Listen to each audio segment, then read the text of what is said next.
Hello everybody and welcome to this Train Sim World 4 news video.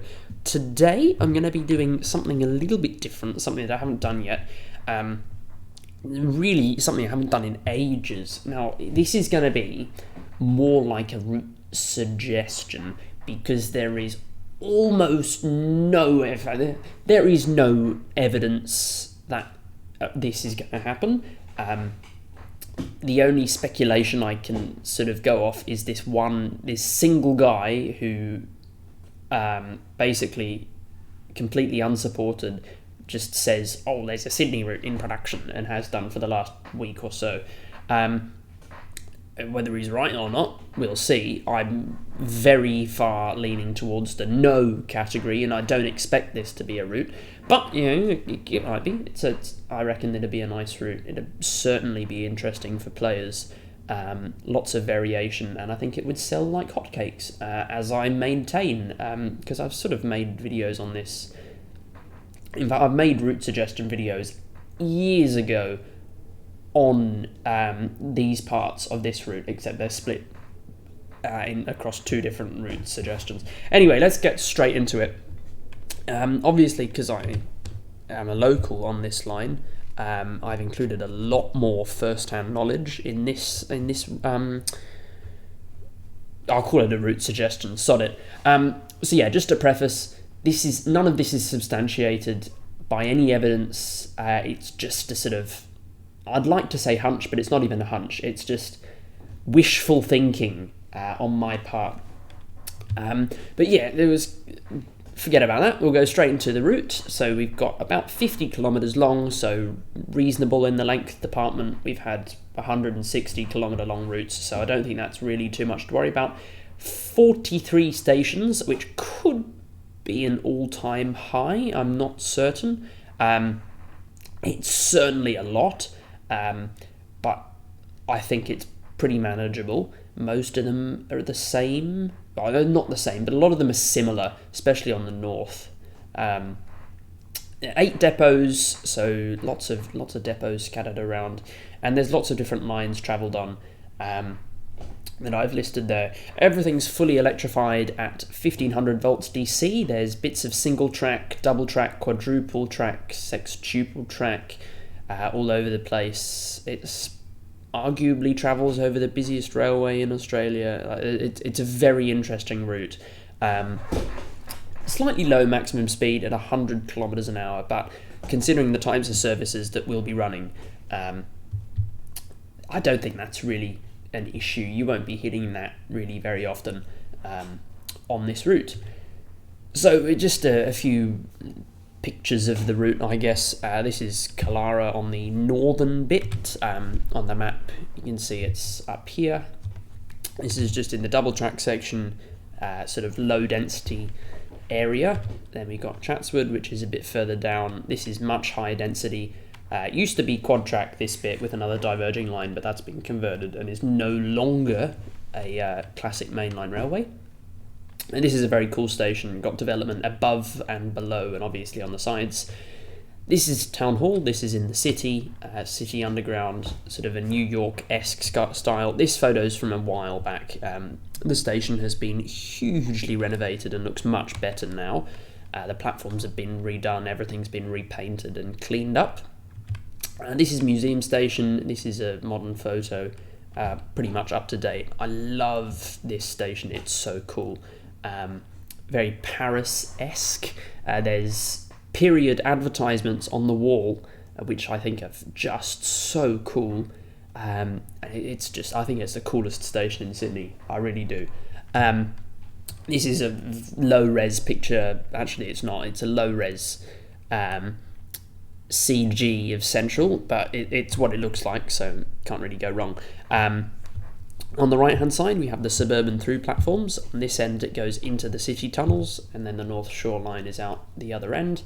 City Circle is a loop underneath here, comes back. Down here we continue out to the other half of the line, and this is the terminating area. It's called Sydney Terminal, and it backs onto a really nice concourse area out the back, and there's a lot of work that's gone into Central, and all of this new roof here is new. These platforms have been rebuilt, and there's a new underground passageway, everything else. But I digress. This is a low-res image of Summerhill, I believe it was. So this is on the 6-track side, 6-track mainline. It's 6-track. If we come back to our map, it's 6-track between Central and Homebush. And then 4 tracks from Homebush to Parramatta and beyond. It's double track from Hornsby to Waverton, quad track from Waverton to Milsons Point, double track back to Central, and then the City Circle is an extra double track line. So that is Summerhill. This is Strathfield. It's quite a major junction. There's another line that branches off here. This has 7 or 8 platforms, I believe. So a very large station. 6 tracks on either side, and then a 4-track diverging main line. And this is Parramatta, 4 platforms, 2 of them on the fast lines, 2 of them on the slow lines, although the way they use these platforms is a bit funky. It's got a nice train shed over the western end of the station, and it's got the old station buildings on the northern end. Have a look at the rolling stock now. So I reckon 3 pieces of rolling stock to be realistic. Although you could cut the last one, the Tangara, because the first 2 are basically the same train. So the first one is the A-Set Waratah. These entered service in 2011. They were built by Downer, which is an Australian company, with the body shells built by CRC in China. 78 of them in service, and there are 8 cars per set. They're 163 metres long. They've got a top speed of 130 kilometres per hour. They put out almost 3,000 kilowatts, and they accelerate at 0.8 meters per second squared and decelerate in service at 1 meters per second squared and an emergency of 1.1 meters per second squared. The B sets are basically just updated A sets, Waratah Series 2, so they couldn't even be bothered to give them a new name. Entered service in 2018. They were likewise built by Downer and CRC, although most of them were built in China as opposed to just the body shells.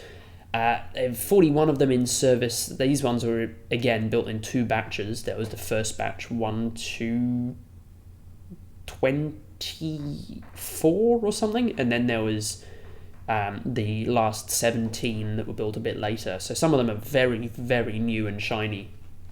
8 cars per set, 163 metres long, 130 kilometres per hour.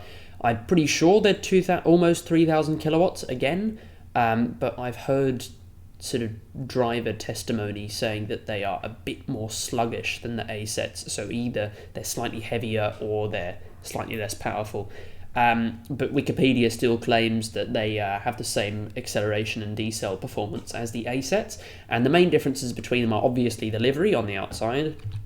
Waratah's yellow on the front, B sets are orange, and the B sets also have sort of a bit more black vinyl on the sides. So yeah, but apparently they're a bit sluggish. They got a new PIS with LCDs inside instead of dot matrix. They've got better interior lighting using better LEDs, and they have ETCS out of the box from the manufacturer, whereas the A sets had to have them installed and new racks put in. And the T sets, these are much older. They were first entered service in 88, even though I still think they look fucking fantastic, especially the front ends. Made by Gonanen, which is an Australian company. They were built, there are 111 that are in service, and there are 3 spare cars, so we'll call it 111. There are 4 cars in each set.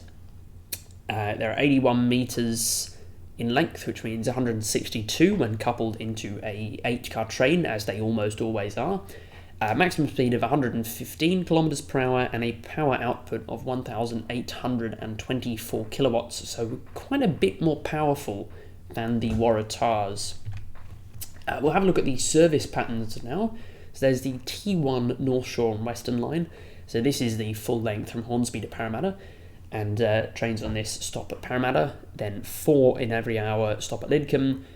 All of them stop at Strathfield, Redfern at Central, and then all stations to Hornsby.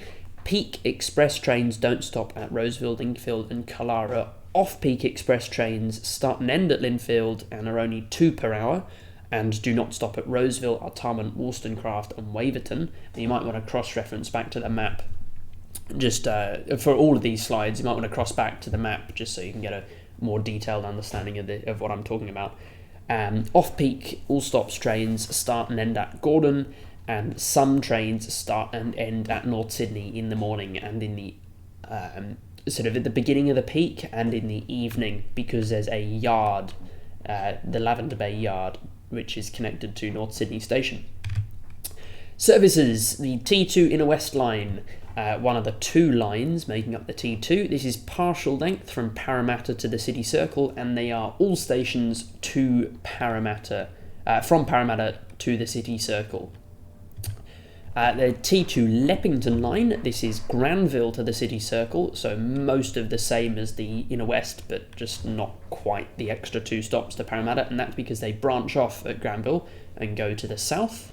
And these stop at Granville, Clyde, Auburn, Lidcombe, Flemington, Strathfield, Burwood, Ashfield, Newtown, Redfern and the City Circle. So these follow an express pattern because they travel from a lot further out in the south. Then there's the T3 Bankstown line. These only run around the City Circle on the route that I've chosen, so they're Redfern to the City Circle and then back to Redfern. The T7 Olympic Sprint, this is the full length I've included because it's only 2 stations, well, 1 extra station. It's, only the Abattoirs line is normal service. Special event service does continue all the way to Central, and some extra trains travel from Parramatta and the south. But yeah, this is Lidcombe Platform 0, which is the sprint platform, to Olympic Park, which is on a balloon loop, and then back. But it does have connections in both directions to the main line. The T8 Airport and South line is only the City Circle, and that City Circle is not to Redfern, that's a mistake. It's just City Circle to Central. The T9 Northern line is partial length Hornsby to Strathfield, and these trains are all stations from Hornsby to Redfern, then Burwood and Strathfield, And peak expresses run from Strathfield to Central non-stop. Obviously these trains continue up that other main line at Strathfield. So peak expresses run from Strathfield to Central Terminal, so the terminus platforms at Central, and some peak trains start and end at Gordon. There's a turnback road at Gordon. And this makes for a total service pattern of 16 trains per hour. In the peak periods, 16 trains per hour from Hornsby to Gordon, 20 trains an hour from Gordon to Strathfield on the semi-fast lines between Central and Parramatta, 16 trains per hour between Strathfield and Parramatta on the semi-fast lines again, 4 trains an hour between Granville and the City Express on the local lines, 4 trains an hour from Parramatta to the city on the all stops service pattern on the local lines, and 20 trains per hour across all lines around the City Circle.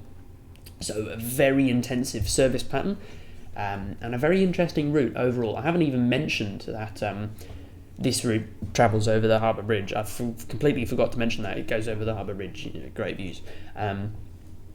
Which is why I think it would sell really well. So that is my route suggestion, very, very, very, very heavy speculation kind of bullshit video. I hope you've enjoyed it, and I'll see you next time. Goodbye.